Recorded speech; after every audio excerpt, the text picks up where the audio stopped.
Científicos encontraron estos 3 libros prohibidos de la Biblia y revelan secretos aterradores sobre la verdad que la historia te ocultó. Un manuscrito perdido donde Adán y Eva describen el desgarro de cruzar las puertas del Edén y el horror de un mundo sin la protección divina, un pergamino antiguo en el que Enoc testifica la rebelión de los vigilantes, el nacimiento de gigantes y el juicio implacable que desató el cielo, y un códice manchado de sangre que narra como pescadores perseguidos encendieron una revolución espiritual que ni los imperios ni los siglos pudieron silenciar. 3 textos malditos, 3 advertencias divinas, una sola decisión. ¿Te atreverás a rasgar el velo y enfrentar la versión más oscura y más poderosa de la Biblia? 1. En lo más profundo del desierto, oculto bajo siglos de polvo y olvido, se encontró un manuscrito que ha dejado al mundo en estado de shock. Un texto que, de ser auténtico, podría cambiar para siempre la manera en que entendemos la historia de la humanidad, el origen del mal y la verdadera naturaleza del primer hombre y la primera mujer, Adán y Eva. El hallazgo fue hecho por un equipo de arqueólogos que no buscaban nada más que ruinas antiguas. Pero lo que encontraron fue mucho más que eso. En una cueva sellada por siglos, envuelta en la oscuridad y rodeada de huesos humanos, yacía un rollo antiguo escrito en una lengua desconocida. Los estudiosos tardaron meses en descifrar los caracteres. Y cuando lo hicieron, sus corazones latían con furia. Porque lo que leyeron no era un simple relato de la creación. Era una confesión. Una advertencia. Un secreto aterrador que Adán y Eva habían llevado consigo hasta la tumba. Pero antes de hablar del contenido del manuscrito, es necesario entender el contexto. ¿Qué llevó a Adán y Eva a cometer el acto que cambió para siempre la historia del Edén? ¿Qué fuerzas oscuras estaban en juego? Según el texto, en los primeros días del paraíso, hubo un pacto sellado entre Adán y una entidad desconocida. Esta entidad le ofreció el conocimiento absoluto, un poder tan grande que incluso los ángeles lo temían. Pero había un precio que Adán pagó con sangre. ¿Y qué hay de Eva? Según el manuscrito, ella no fue la primera mujer en el Edén. Antes de Eva, existió Lilith, una mujer creada del mismo barro que Adán. Pero Lilith fue desterrada por rechazar someterse a Adán. Y en su destierro, encontró a el primer hijo, el ser creado antes que Adán. Juntos, habrían concebido un ser cuyo nombre fue borrado de la historia sagrada. Las revelaciones no terminan ahí. El manuscrito afirma que Eva fue visitada por una entidad que no era ni ángel ni demonio. Esta entidad le susurró verdades prohibidas sobre el Edén, sobre su verdadera naturaleza y sobre el destino que la esperaba. ¿Qué fue lo que le dijo? ¿Y cómo influyó esto en su decisión de comer del fruto prohibido? Pero lo más perturbador es lo que sigue. Según el texto, Eva habría sido advertida de un sacrificio que debía hacer. Un sacrificio que, de no realizarse, abriría la puerta a un mal inconcebible. Y ese sacrificio, según el texto, no era otro que la entrega de su primogénito. ¿Fue Abel el verdadero sacrificio del Edén? ¿Y qué oscuro pacto habría hecho Eva para salvar a la humanidad? La controversia estalla en la última parte del texto. Allí, Adán confiesa un acto que la Biblia jamás menciona. Un acto oscuro, un sacrificio que hizo en secreto y que selló el destino de la humanidad para siempre. Según el texto, Adán habría cometido un crimen tan espeluznante que incluso los ángeles del cielo lloraron al verlo. Un crimen que cambió el curso de la historia humana y que, hasta ahora, ha permanecido oculto, hasta hoy. Pero eso no es todo. En un pasaje final, Adán revela que en el Edén había una tercera entidad. Un ser que caminaba entre ellos, observándolos, tentándolos, manipulándolos. Un ser que, según el texto, no era ni ángel ni hombre. ¿Era Satanás? ¿O acaso era alguien más? Pero en las últimas líneas del manuscrito, se revela lo más espeluznante de todo: Adán y Eva nunca salieron realmente del Edén. Según el texto, el Edén no es un lugar físico, sino un estado mental. Y aquel que logre descifrar el verdadero significado de las palabras escritas en el rollo, podría abrir las puertas a ese Edén perdido. ¿Pero a qué costo? El libro perdido de Adán y Eva no solo desafía todo lo que sabemos sobre la creación, sino que arroja una sombra siniestra sobre la verdadera naturaleza del primer hombre y la primera mujer. Y si este relato es cierto, entonces la historia de la humanidad está a punto de cambiar para siempre. ¿Estás preparado para conocer la verdad oculta desde el principio de los tiempos? Pero las revelaciones del manuscrito no terminan ahí. En las páginas siguientes, el texto desciende aún más a la oscuridad, revelando secretos tan impactantes que muchos han afirmado que el pergamino mismo está maldito. Aquellos que lo han leído aseguran haber experimentado pesadillas, visiones y voces que susurran desde las sombras, como si los pecados de Adán y Eva aún rondaran la tierra, buscando una forma de manifestarse. Según el texto, Adán fue visitado en secreto por una figura encapuchada, un ser cuya voz resonaba como un eco profundo. Esta entidad le habló de un conocimiento prohibido, un poder que solo los dioses podían poseer. Pero ese poder tenía un precio, la vida de alguien amado. Adán, cegado por la promesa de un conocimiento sin límites, aceptó el pacto. Esa misma noche, un sacrificio fue realizado en el Edén, un sacrificio que la Biblia nunca menciona. ¿A quién sacrificó Adán? ¿Fue su primogénito? ¿O acaso fue alguien aún más cercano? El manuscrito describe cómo, tras ese ritual, el Edén se oscureció. Los árboles comenzaron a marchitarse, los ríos a secarse y el cielo a teñirse de un rojo infernal. Los animales, antes pacíficos, se volvieron violentos y salvajes. Y en medio del caos, Eva comenzó a escuchar voces. Voces que le susurraban secretos prohibidos, que le hablaban de mundos paralelos, de puertas ocultas en el Edén, de seres que observaban desde las sombras. Pero lo más perturbador es lo que ocurre en el clímax del texto. Adán, consumido por la culpa, confronta a la entidad encapuchada. Esta vez, la figura revela su rostro, un rostro que Adán reconoce, es el mismo. ¿Cómo es posible? ¿Adán estaba hablando con su propio reflejo? ¿O acaso había sido poseído por una versión oscura de sí mismo? El manuscrito concluye con una advertencia: aquel que ose leer estas palabras estará condenando su propia alma. Porque el Edén no es un lugar perdido en el tiempo, es una prisión. Una prisión donde Adán y Eva aún vagan, atrapados entre dimensiones, buscando redimir un pecado que nunca podrán expiar. Y mientras tanto, la humanidad sigue pagando el precio de un pacto sellado en sangre. Un pacto que, según el texto, aún puede romperse si alguien tiene el valor de enfrentarse al ser encapuchado. Pero, ¿quién se atreverá a hacerlo? ¿Quién será lo suficientemente valiente para descifrar las palabras finales del manuscrito y enfrentarse a la entidad que aún espera, oculta entre las sombras del Edén? Pero lo que nadie esperaba es lo que viene después. En las últimas páginas, el texto revela que Adán y Eva no fueron las únicas almas condenadas por aquel pacto. Según el pergamino, aquellos que habitan la tierra hoy no son más que reflejos distorsionados de las almas atrapadas en el Edén. Una y otra vez, los humanos han reencarnado, repitiendo los mismos errores, cometiendo los mismos pecados, sin recordar que sus almas están condenadas a un ciclo eterno. Y lo más perturbador, el texto menciona que la entidad encapuchada ha seguido apareciendo a lo largo de la historia. Algunos lo han llamado el Dios de las sombras, otros lo han identificado con Satanás, y algunos afirman que es el propio Adán, ahora convertido en un ser espectral que busca almas que puedan liberarlo del Edén.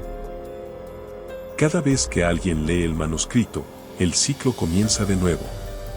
Y aquellos que han intentado romper el ciclo han pagado el precio más alto. Se dice que uno de los últimos lectores del pergamino enloqueció por completo. Se le escuchaba murmurar palabras ininteligibles en una lengua olvidada mientras arañaba las paredes de su celda, cubiertas de símbolos que coincidían con los del manuscrito. ¿Qué fue lo que vio? ¿Qué secretos le reveló el pergamino? ¿Y por qué, antes de morir, dijo que había visto el rostro del encapuchado? ¿Y qué era el suyo propio? El texto concluye con una profecía. El día en que un alma pura lea el pergamino y no sucumba al mal, el Edén será liberado y los condenados podrán volver a caminar sobre la tierra. Pero, ¿quién será esa alma pura? ¿Y estará dispuesta a enfrentar al encapuchado? ¿Quién sigue esperando en las sombras del Edén? El manuscrito ha sido abierto por última vez, y la maldición comienza a desencadenarse. En las últimas páginas, el pergamino revela un secreto que ninguno de los lectores anteriores había descubierto: Adán y Eva no fueron simplemente expulsados del Edén.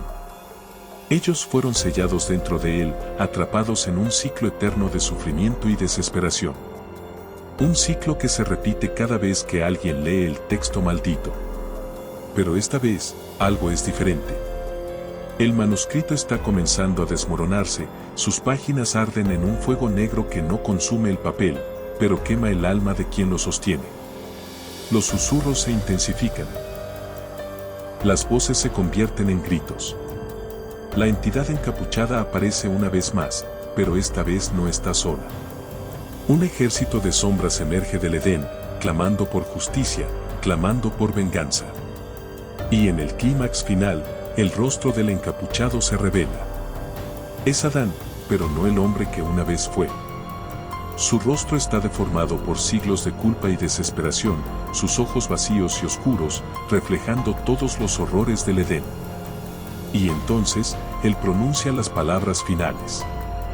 El Edén no fue un paraíso. Fue un infierno creado para ocultar el verdadero rostro de Dios. Y con esas palabras, el manuscrito estalla en un estallido de fuego negro, consumiendo a quien lo sostiene y atrapando su alma para siempre en el ciclo eterno del Edén. 2. Pocas obras han despertado tanto misterio, fascinación y controversia como el libro de Enoc, un texto considerado apócrifo por la mayoría de iglesias cristianas y sin embargo reverenciado por teólogos, investigadores bíblicos y buscadores de la verdad en todo el mundo. Atribuido al bisabuelo de Noé, este libro milenario fue excluido de la Biblia oficial, pero contiene relatos sorprendentes sobre ángeles caídos, gigantes, civilizaciones perdidas, profecías del Mesías y el juicio final. A lo largo de siglos, ha sido estudiado en secreto por sabios, prohibido por concilios y mantenido vivo por la tradición etíope, que lo considera parte esencial de las Escrituras. Hoy vamos a sumergirnos en 15 aspectos inexplicables, fascinantes y reveladores del libro de Enoc. Algunos de ellos cambiarán tu forma de entender la historia bíblica. Otros, sencillamente, te dejarán sin palabras. Antes de comenzar, no olvides suscribirte, darle like al video y activar la campanita para recibir más contenido que te conecta con el misterio y la fe. 1. Su autor es un hombre que nunca murió. El libro de Enoc es atribuido a uno de los personajes más misteriosos y fascinantes de toda la Biblia, Enoc, el bisabuelo de Noé. Lo que lo hace único es un hecho extraordinario que lo distingue del resto de los patriarcas bíblicos. Según Génesis 5, 24, Enoc caminó con Dios y desapareció porque Dios se lo llevó. Es decir, nunca murió de forma natural. Fue trasladado directamente por Dios, lo cual ha llevado a muchos a considerarlo un ser casi celestial, un puente entre lo humano y lo divino. Este evento singular no solo lo coloca como una figura de gran respeto, sino que también le da una autoridad espiritual especial. Enoc no fue un simple espectador del mundo sobrenatural, fue escogido por Dios para recibir revelaciones profundas sobre los secretos del cielo, los ángeles caídos, el juicio final y el destino eterno de las almas. 2. Dios ordena castigos a través de los arcángeles, Miguel, Gabriel, Rafael y Uriel contra los ángeles caídos. Desde los antiguos textos bíblicos y apócrifos, se revela que Dios no actúa solo al ejecutar justicia, sino que encomienda a sus más poderosos servidores, los arcángeles Miguel, Gabriel, Rafael y Uriel. Estos seres celestiales son guerreros y ejecutores del juicio divino, especialmente cuando la humanidad y los ángeles rebeldes corrompieron la creación. Miguel, el comandante de los ejércitos celestiales, es enviado para encadenar a Semiasa, líder de los vigilantes, los ángeles caídos que tomaron mujeres humanas y engendraron gigantes, iniciando así el juicio celestial contra ellos. Gabriel recibe la orden de destruir a los gigantes, cuya violencia y hambre insaciable amenazaban con extinguir a la humanidad. Dios lo envía para incitarlos a matarse entre ellos, purgando así la tierra de su maldad. Rafael cumple una misión crucial: encadenar a Azazel, el ángel caído que enseñó magia, armas y seducción a los humanos. Rafael lo lleva al desierto de Dudael, donde lo encierra entre rocas afiladas hasta el día del juicio final. Uriel, por su parte, no ejecuta castigo, sino que trae revelación. Él es quien advierte a Noé del inminente diluvio universal, dándole instrucciones divinas para salvar a su familia y preservar la vida en la tierra. Así, los 4 arcángeles actúan como instrumentos de justicia, restaurando el orden perdido y mostrando que Dios, en su sabiduría, combina juicio, misericordia y redención a través de sus siervos celestiales. 3. El título Hijo del Hombre, ¿una simple coincidencia?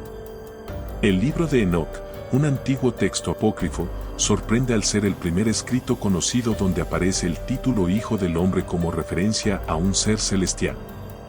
En él, este personaje es presentado como un juez divino, elegido por Dios para ejecutar justicia contra los impíos y traer salvación a los justos. Es una figura majestuosa, preexistente y gloriosa. Siglos más tarde, Jesús utiliza ese mismo título una y otra vez en los evangelios para referirse a sí mismo: el Hijo del Hombre ha venido a buscar y salvar lo que se había perdido, Lucas 19:10. ¿Casualidad? Difícilmente. Es probable que Jesús estuviera haciendo una referencia directa al Enoc apócrifo, sabiendo que muchos de su tiempo conocían esa imagen poderosa y celestial. Pero aún más sorprendente es lo que dice Daniel 7, 13-14, un texto canónico. Vi en las visiones de la noche, y he aquí con las nubes del cielo venía uno como un hijo de hombre. Y le fue dado dominio, gloria y reino, para que todos los pueblos, naciones y lenguas le sirvieran. Este pasaje conecta directamente con el retrato en Enoc, y Jesús lo toma como propio cuando dice: veréis al Hijo del Hombre sentado a la diestra del poder de Dios, y viniendo en las nubes del cielo, Mateo 26, 64. Así, el uso de este título no es solo una forma humilde de hablar de sí mismo, sino una afirmación profunda: Jesús es ese Hijo del Hombre profetizado, el juez del fin de los tiempos, el Salvador prometido. 4. ¿El diluvio, un juicio solo para los hombres? Según Enoc, también fue contra los ángeles rebeldes. Cuando pensamos en el diluvio universal, solemos imaginarlo como un castigo divino por la maldad de la humanidad. Y lo fue. Pero el libro de Enoc ofrece una perspectiva mucho más profunda y reveladora. Según este antiguo texto, el diluvio no fue solo una purga del pecado humano, sino también un juicio contra los ángeles caídos y su descendencia. Estos ángeles, conocidos como los vigilantes, descendieron del cielo y tomaron esposas humanas, engendrando una raza híbrida conocida como los Nefilim, gigantes poderosos y violentos que corrompieron la creación. Enoc relata que esta unión prohibida trajo caos, derramamiento de sangre y corrupción a la tierra. Por esta razón, Dios no solo decide borrar la maldad del ser humano, sino también erradicar el linaje profano nacido de los ángeles caídos.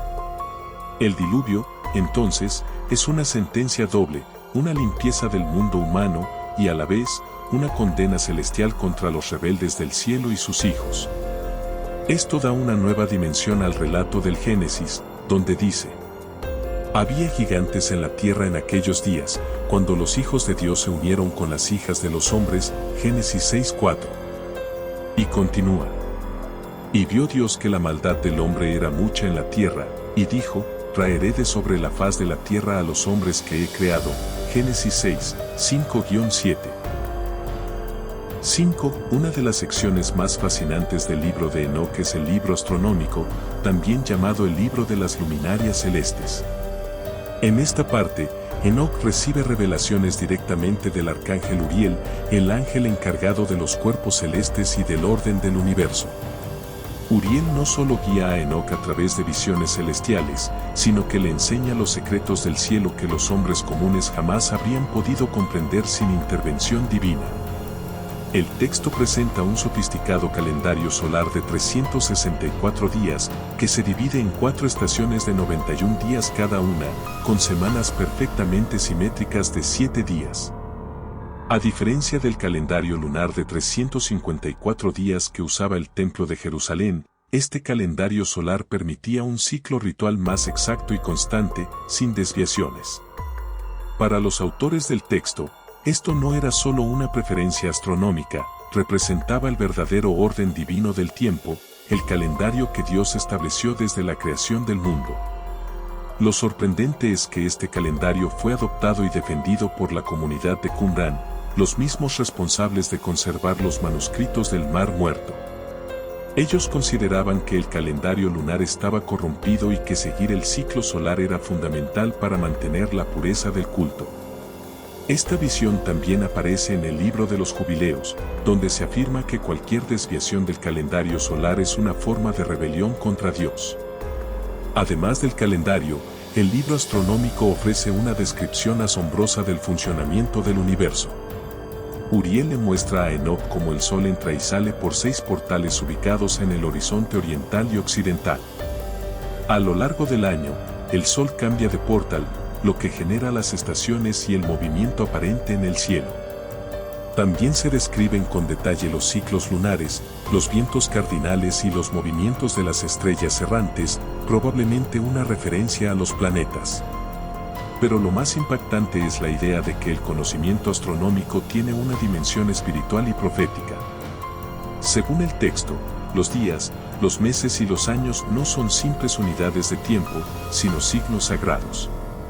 Alterar el calendario o ignorar los ciclos correctos es considerado un pecado grave, porque significa oponerse al plan divino y sembrar el caos en la creación. El mismo arcángel Uriel advierte que, en los últimos tiempos, muchos hombres se desviarán del verdadero calendario y con ello provocarán confusión y juicio. 6. El Apocalipsis de las semanas, la historia del mundo en 10 eras proféticas. Dentro del enigmático libro de Enoc se encuentra una sección fascinante conocida como el Apocalipsis de las semanas. A diferencia de las profecías convencionales, este pasaje divide toda la historia humana, desde la creación hasta el juicio final, en 10 semanas proféticas, no de 7 días, sino de periodos simbólicos y espirituales llenos de significado. Cada semana representa una era clave en la historia sagrada. En las primeras semanas, se relata la creación del mundo, la aparición de los patriarcas y la entrega de la ley. En las siguientes, se denuncia la corrupción de Israel, la idolatría y la traición de los líderes religiosos. Una semana entera está dedicada a los ángeles caídos y su juicio, reafirmando que la rebelión celestial fue un punto de quiebre en la historia espiritual del mundo. En otra semana, se anuncia la venida del elegido, el Hijo del Hombre, quien traerá justicia eterna. Lo más asombroso es que la última semana culmina en un evento glorioso, el juicio final, la destrucción de los impíos y el surgimiento de un mundo renovado, donde reina la paz, la justicia y la presencia de Dios habita entre los justos. Este calendario profético no solo traza un orden divino para los acontecimientos, sino que también anticipa con precisión muchos temas del Apocalipsis de Juan, aunque fue escrito siglos antes. Sorprendentemente, en esta visión no hay margen para el azar, todo está planeado, cada semana tiene un propósito, y el mal, aunque momentáneamente dominante, será destruido por completo. 7. Azazel es Satanás. Una verdad revelada en los textos antiguos. Para muchos estudiosos modernos, no hay duda, Azazel es una de las primeras manifestaciones del ser que más adelante conoceríamos como Satanás. Esta poderosa figura aparece con fuerza en el libro de Enoc, donde se revela como el líder de los ángeles rebeldes que descendieron a la tierra y corrompieron a la humanidad. En el libro de Enoc, Azazel enseña a los hombres a fabricar armas, a las mujeres a usar hechicería, a deformar la creación de Dios y a sembrar la violencia. Su influencia fue tan devastadora que Dios ordenó que fuera encadenado y arrojado a la oscuridad en espera del juicio eterno. Esta condena refleja el mismo destino profetizado para Satanás en otros pasajes bíblicos. Pero no es solo en Enoc donde su figura se hace evidente. En Levítico 16:10, en uno de los rituales más sagrados del Antiguo Testamento, aparece el nombre Azazel, vinculado directamente al chivo expiatorio. Uno de los machos cabríos era sacrificado para Dios, y el otro, cargado con los pecados del pueblo, era enviado al desierto para Azazel. Esta imagen poderosa representa simbólicamente el envío del pecado hacia un ser maligno, al cual se le atribuye la culpa y la corrupción de los hombres. Muchos sostienen que este no era un simple lugar o símbolo, sino una clara alusión a un ente espiritual maligno, y que el pueblo de Israel ya tenía una noción de su existencia. En este contexto, Azazel no es solo un ángel caído cualquiera, es el origen del mal, el corruptor del mundo, el enemigo de Dios, el mismísimo Satanás en su forma primitiva. 8. La caída de Israel y Judá, una tragedia con raíz espiritual según el libro de Enoc. En el libro de las visiones, una sección profundamente simbólica del libro de Enoc, se ofrece una interpretación completamente distinta de la historia de Israel y Judá. No es solo un relato de reyes, conquistas y derrotas, es una metáfora espiritual, una advertencia envuelta en imágenes místicas y poderosas.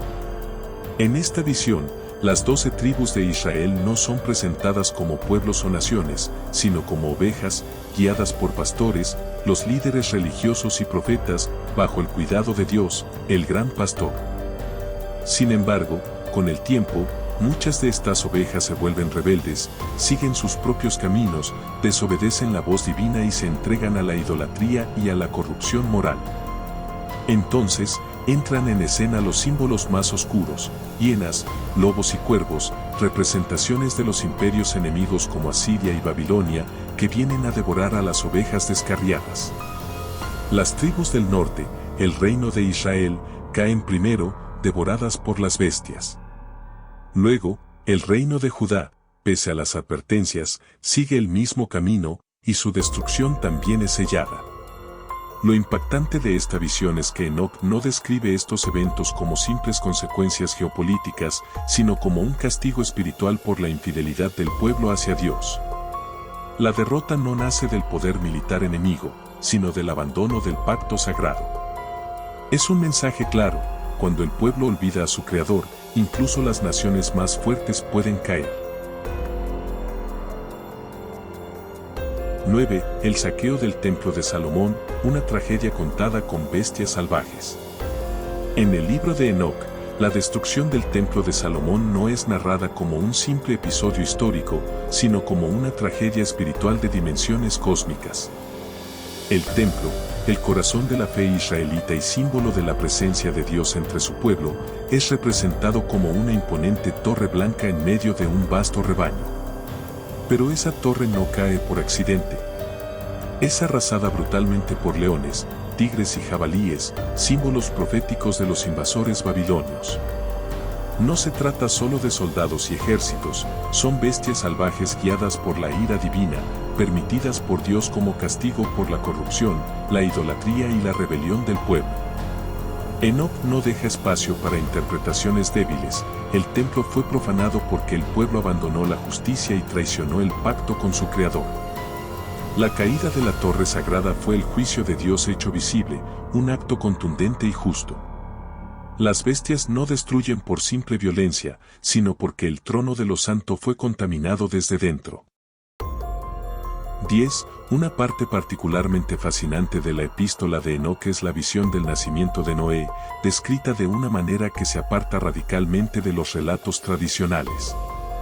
En este pasaje, Noé no es presentado como un niño común, sino como una criatura de aspecto celestial. Su piel brillaba con una luz resplandeciente, sus ojos emitían un fulgor como de sol, y su apariencia general recordaba a la de un ángel. Su padre, Lamec, al contemplarlo, queda profundamente perturbado. Teme que su hijo no sea de origen humano, sino el resultado de alguna unión sobrenatural, tal vez entre los ángeles caídos y las mujeres humanas, como se describe en otras secciones del mismo libro. Este episodio ha capturado la atención de estudiosos y místicos durante siglos, ya que conecta con otras tradiciones espirituales y textos antiguos, como ciertos evangelios apócrifos y escritos gnósticos, donde los grandes salvadores o figuras clave del plan divino nacen con señales extraordinarias desde el momento de su nacimiento. Así, Noé no solo es visto como el justo que salvaría a la humanidad del diluvio, sino también como un ser elegido desde su origen, marcado con una luz celestial que lo separaba del resto de los hombres. 11. La llegada de un Mesías justo. Uno de los pasajes más asombrosos y reveladores del libro de Enoc aparece hacia el final del llamado Libro de las Visiones, donde el profeta relata una experiencia sobrenatural que va más allá de su tiempo. En su visión, Enoc contempla una serie de animales simbólicos que representan a la humanidad. Primero aparece un toro blanco con cuernos majestuosos, imponente y lleno de poder. Todos los animales, toros, ovejas, cabras, aves, tiemblan ante su presencia. Este toro blanco es una figura mesiánica, símbolo de pureza, justicia y dominio divino. Pero lo más impactante ocurre después. Todos los toros se transforman, se multiplican y comienzan a cambiar de forma hasta que uno de ellos se convierte en un cordero. Este cordero no es un simple animal inocente, sino que posee grandes cuernos, símbolo de autoridad espiritual y poder celestial, y domina a todas las bestias del campo. Esta imagen no puede ser ignorada, es una profecía clara y directa de Jesucristo, el Cordero de Dios que, siglos después, quitaría el pecado del mundo. Juan 1:29. Enoc, siglos antes del nacimiento de Jesús, ya estaba anunciando el rol redentor del Mesías, quien vendría con humildad, pero con autoridad divina, para vencer al mal y redimir a los justos. Este fragmento es una de las pruebas más sorprendentes de que el mensaje del Evangelio estaba inscrito desde tiempos antiguos, anticipado por los patriarcas y profetas. 12. La generación de la luz contra la generación de las tinieblas. En los últimos capítulos del libro de Enoc, se establece una visión poderosa y determinante del conflicto final entre el bien y el mal. El texto habla de dos linajes espirituales, los hijos de la luz y los hijos de la oscuridad. Esta distinción no es superficial, sino profunda y teológica. Los hijos de la luz son los justos, los obedientes, los que siguen la voluntad del Altísimo, mientras que los hijos de las tinieblas son los rebeldes, los impíos, aquellos que se han apartado de la verdad. Esta dualidad entre luz y oscuridad ha influenciado fuertemente la literatura apocalíptica, especialmente en textos como Los rollos del mar muerto y el propio Evangelio de Juan, donde Jesús declara: «Yo soy la luz del mundo. El que me sigue no andará en tinieblas». Juan 8:12. Enoc anticipa esta batalla cósmica, donde al final la luz prevalecerá y los impíos serán juzgados sin misericordia. 13. El Cordero con cuernos. En otra visión, Enoc contempla nuevamente una escena simbólica pero profundamente profética. Aparece un cordero poderoso con grandes cuernos, que representa al futuro rey Mesías. Este cordero no es manso ni débil, al contrario, es un guerrero divino, enviado por Dios para restaurar la justicia, vencer a los opresores y guiar a su pueblo a la redención. Este símbolo del cordero con cuernos es único. En la iconografía bíblica, el cordero suele representar la inocencia y el sacrificio, pero aquí, con cuernos grandes y poderosos, también representa el juicio y la autoridad real. Es una imagen dual del Mesías, el que se sacrifica como cordero, pero reina como león. Apocalipsis 5, 5-6. Este pasaje en Enoc anticipa no solo la venida de Jesús, sino su carácter y su misión, el sacrificio redentor, el juicio contra el mal y la victoria final del reino de Dios. 14. Enoc desciende al infierno y ve el castigo de los impíos. Otra visión impresionante es cuando Enoc es llevado a los lugares de castigo, al reino de las sombras, donde los impíos son retenidos después de la muerte. Enoc describe cuevas profundas, prisiones oscuras y fuego eterno, donde las almas impuras son castigadas hasta el día del juicio final. Este descenso de Enoc al inframundo tiene una similitud asombrosa con lo que siglos después describiría Dante Alighieri en su obra La Divina Comedia, especialmente en el infierno. Ambos relatos coinciden en muchos aspectos: fuego eterno, zonas de tormento, jerarquías de pecado y condenación progresiva. Sin embargo, Enoc lo escribió más de 2000 años antes de que Dante naciera. ¿Cómo es posible que Enoc tuviera una visión tan detallada del castigo eterno? La respuesta es clara: fue guiado por el Altísimo, llevado por ángeles para contemplar los misterios del más allá. Y no solo fue testigo de la condenación, sino también de la justicia divina que aguarda a los impíos. Este pasaje refuerza la enseñanza bíblica de que hay un juicio real, una vida después de la muerte y una consecuencia eterna por nuestras acciones. 15. Enoc revela que las estrellas son seres vivientes y algunas fueron encarceladas por desobedecer a Dios. En el libro de Enoc hay un pasaje realmente sorprendente en el que se afirma que las estrellas no son simplemente esferas de gas como las vemos hoy, sino que son seres vivientes, criaturas celestiales que cumplen funciones específicas en el cielo, y que incluso pueden pecar y ser castigadas. Vi 7 estrellas parecidas a grandes montañas ardientes, y cuando pregunté por ellas, el ángel me dijo: este es el número de las estrellas que han transgredido el mandamiento del Altísimo. Enoc 18, 14 a 16. Según Enoc, algunas de estas estrellas rebeldes abandonaron su curso asignado por Dios, desobedeciendo su orden celestial. Por ello, fueron encerradas en una prisión oscura, llamada el abismo ardiente, donde permanecerán hasta el día del juicio. Este concepto es profundamente espiritual y totalmente revolucionario. Las estrellas tienen conciencia. Obedecen leyes divinas. Y pueden ser juzgadas por rebelión. Esto nos muestra que el universo es profundamente espiritual y no meramente físico. Enoc revela que lo que vemos como astros lejanos son, en realidad, manifestaciones vivientes de una estructura celestial compleja y ordenada por Dios. Curiosamente, esta visión coincide con el simbolismo del libro de Apocalipsis, donde las estrellas representan a ángeles, Apoc. 1, 20, y también con Job 38, 7, donde se dice que las estrellas del alba cantaban juntas. Además, esta idea aparece en muchas culturas antiguas que consideraban que las estrellas eran entidades espirituales o divinas. Pero Enoc va más allá, nos dice que algunas se rebelaron y están actualmente castigadas. El libro de Enoc es más que un texto antiguo, es una puerta hacia otro entendimiento de la historia sagrada. Nos habla de realidades invisibles, seres celestiales, batallas espirituales, calendarios ocultos y profecías que siguen resonando en nuestros días. ¿Crees que debería haber sido incluido en la Biblia? 3. Pedro, Juan, Santiago, Andrés, Felipe, Tomás, Bartolomé, Mateo, Simón, Tadeo y Santiago. Después de la ascensión, los discípulos regresaron a Jerusalén. En silencio, con el corazón apretado y la mente inundada de dudas. Sabían que eran perseguidos. Sabían que sus rostros ya eran conocidos. Ellos habían estado con Jesús, y eso, para muchos, ya era motivo de ejecución.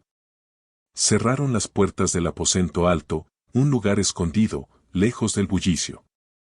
Allí, entre paredes frías y miradas temerosas, comenzaron a orar. Era lo único que sabían hacer. Clamar. Esperar. Llorar en silencio. Pero aún faltaba uno.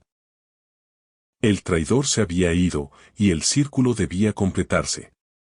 Pedro, con la convicción de un líder que aún temblaba por dentro, se levantó y propuso: es necesario que otro tome su lugar. Barsabás y Matías fueron presentados. No escogieron con cálculos humanos ni por votos de popularidad. Oraron. Y entonces, por sorteo sagrado, Matías fue elegido. Ahora volvían a ser 12. Y el número tenía un peso simbólico que resonaba como una profecía: 12 tribus, 12 columnas, 12 testigos de la verdad. Pasaron los días. Afuera, Jerusalén se preparaba para Pentecostés. Miles de peregrinos llegaban, trayendo consigo culturas, idiomas y costumbres de todo el imperio. Pero dentro del aposento alto, los discípulos estaban reunidos, orando, sin saber lo que estaba a punto de suceder. Y entonces ocurrió. Un estruendo sacudió la casa. Un viento impetuoso, como si el cielo mismo hubiese descendido en fuego. No era un fuego que consumía, era un fuego que transformaba. Lenguas de fuego se posaron sobre ellos. El miedo desapareció. La tristeza fue absorbida por una fuerza sobrenatural. Empezaron a hablar. No en su idioma. Hablaban en lenguas que jamás habían aprendido. Unos en latín, otros en persa, otros en egipcio. Era un milagro imposible de ocultar. La multitud afuera escuchó. Se agolparon frente a la casa, y lo que vieron los dejó sin aliento, galileos ignorantes proclamando las maravillas de Dios en idiomas extranjeros. Algunos estaban atónitos, otros confundidos, y otros simplemente burlones. Pero Pedro se levantó.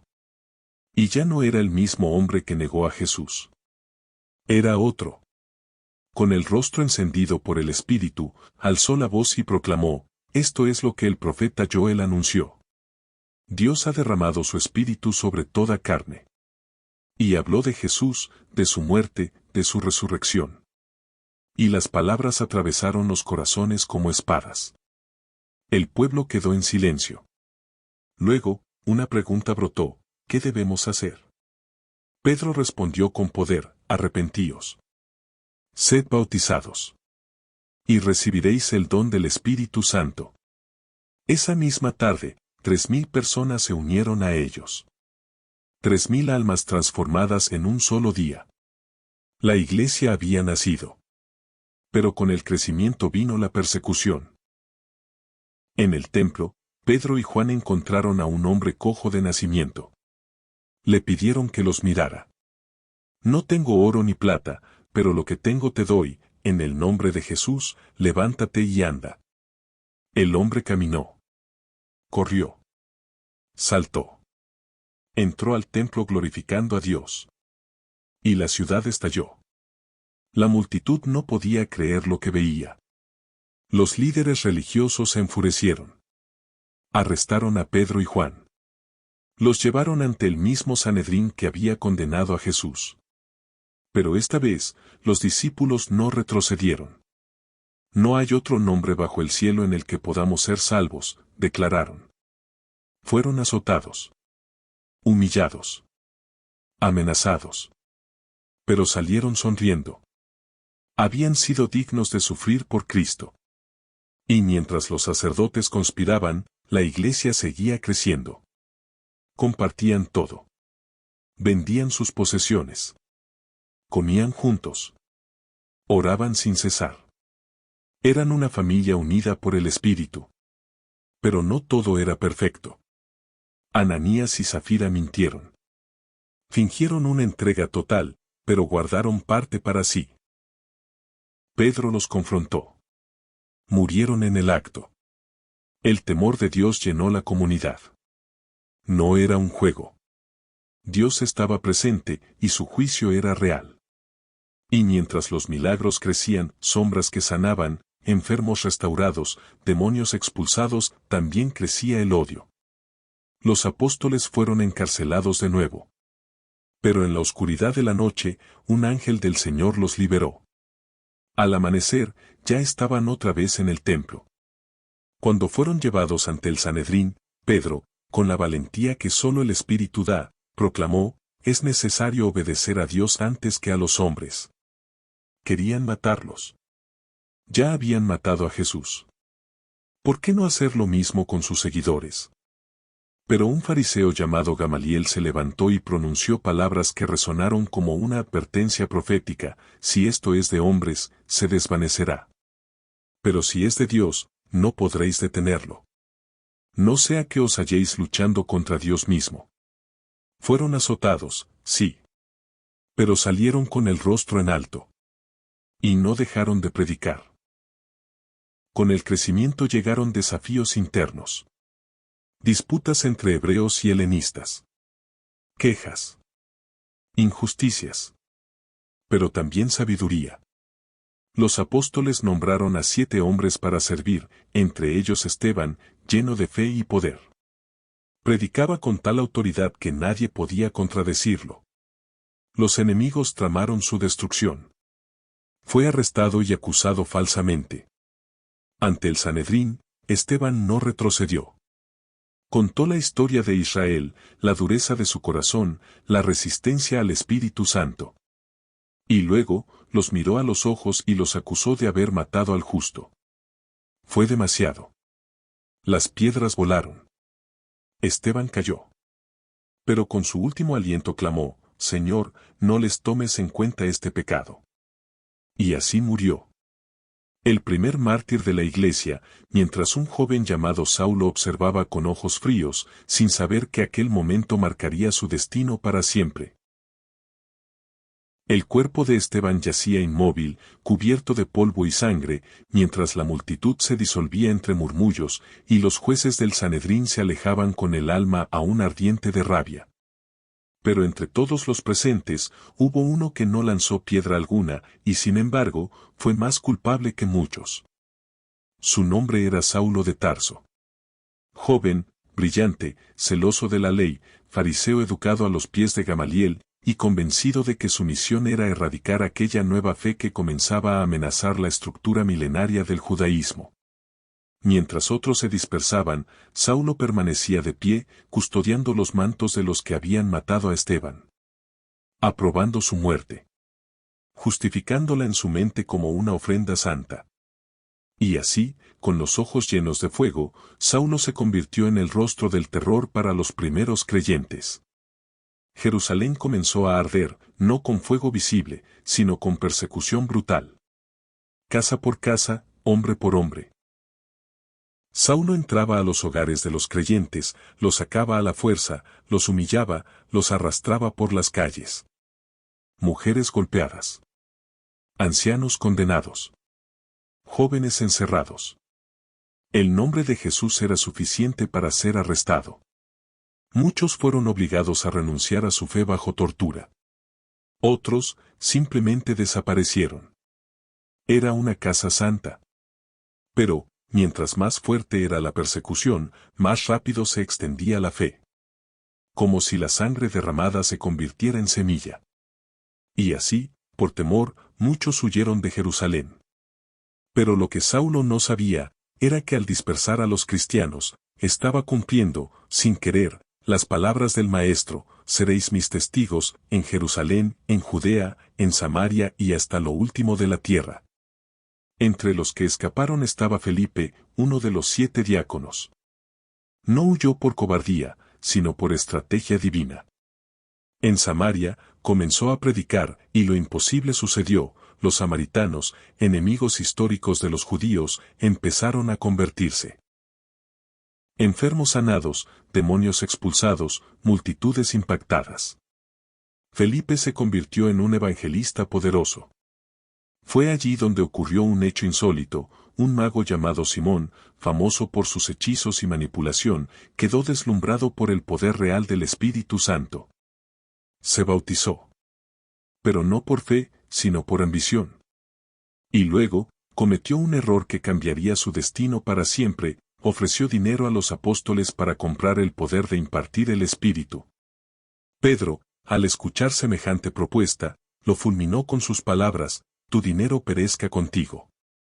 Porque has creído que el don de Dios se compra con oro. La reprensión fue tan fuerte que algunos historiadores aseguran que Simón nunca más se atrevió a invocar el nombre de Jesús. Pero su figura misteriosa no desapareció. Algunos textos antiguos, relegados y considerados herejía por la iglesia primitiva, afirman que Simón el Mago fundó una corriente espiritual secreta que mezclaba enseñanzas de Cristo con ocultismo babilónico. ¿Fue el primer gnóstico? ¿Fue la raíz de las herejías posteriores? El misterio permanece. Pero el peligro de usar el nombre de Dios con fines personales había quedado marcado para siempre. Mientras tanto, en el desierto, Felipe fue llevado por el Espíritu hacia un camino solitario. Allí, encontró a un eunuco etíope, funcionario de la reina Candes. Estaba leyendo al profeta Isaías, sin comprender. Felipe se acercó, y en una conversación que duró unos minutos, explicó que Isaías hablaba de Jesús. El eunuco, con lágrimas en los ojos, pidió ser bautizado. Y así, el Evangelio entró por primera vez al corazón de África. Un hecho que la mayoría del mundo cristiano moderno ha olvidado, pero que fue crucial. Porque no fueron los reyes ni los papas quienes llevaron la fe a Etiopía, fue un servidor, un exiliado, y el poder del Espíritu. Pero la historia daba un giro que nadie esperaba. Saulo, el perseguidor, el azote de la iglesia, tenía una cita con lo sobrenatural. Rumbo a Damasco, con cartas en la mano para arrestar cristianos, algo ocurrió en el camino. Un relámpago lo cegó. Una voz lo tumbó. Y en el silencio ardiente del desierto, Saulo escuchó su nombre. Saulo, Saulo, ¿por qué me persigues? Confundido, tembloroso, respondió, ¿quién eres, Señor? La voz retumbó, yo soy Jesús, a quien tú persigues. Aquel día, el hombre que había sembrado el terror fue derribado, y quedó ciego. No solo físicamente. Saulo ya no entendía quién era. Todo en lo que creía, se resquebrajaba. Fue llevado de la mano a Damasco. Sin ver. Sin comer. Sin hablar.